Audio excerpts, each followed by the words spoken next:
Hi fellow ant keepers, and welcome back to the Ants Subang YouTube channel.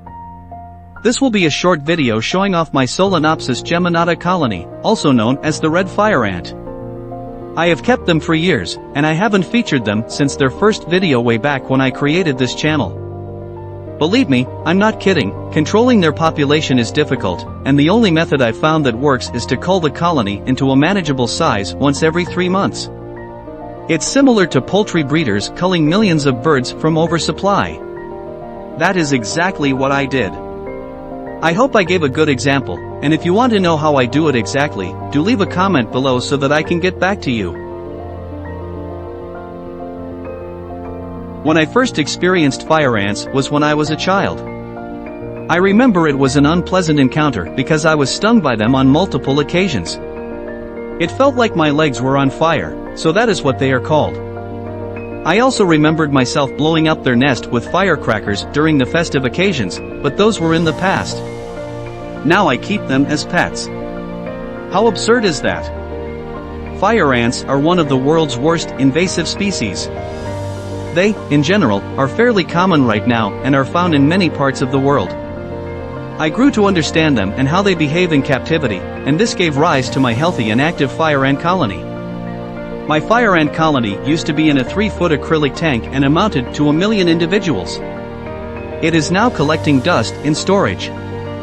I want to keep them in a more manageable environment, which is why now I manage them in only 2 plastic containers and a feeding compartment, which you see here. I do not want to dwell too much on how to keep them or what they are, as this is being covered by many over the internet. I am here to show you what it's like to feed the fire ants.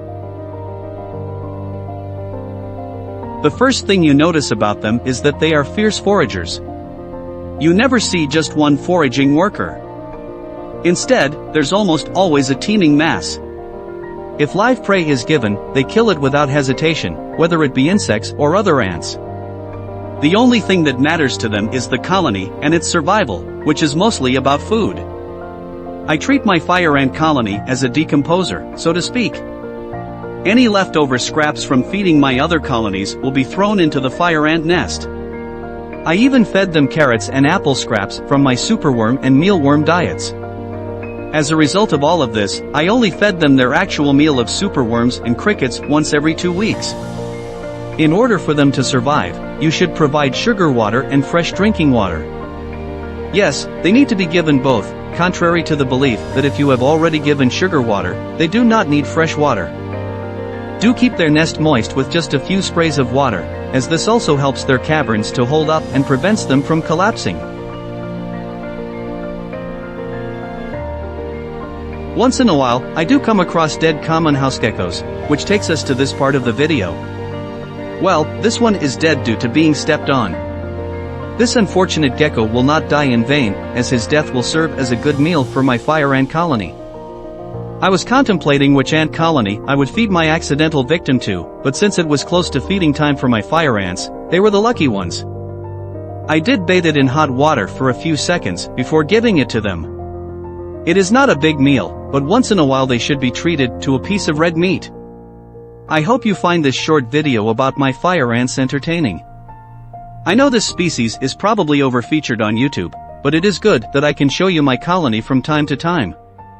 Fire ants are a pain to keep for many keepers, but if you understand their nature and meet their lifestyle habits, there is nothing stopping you from having one colony for yourself. Thank you for watching the Ants Subang YouTube channel.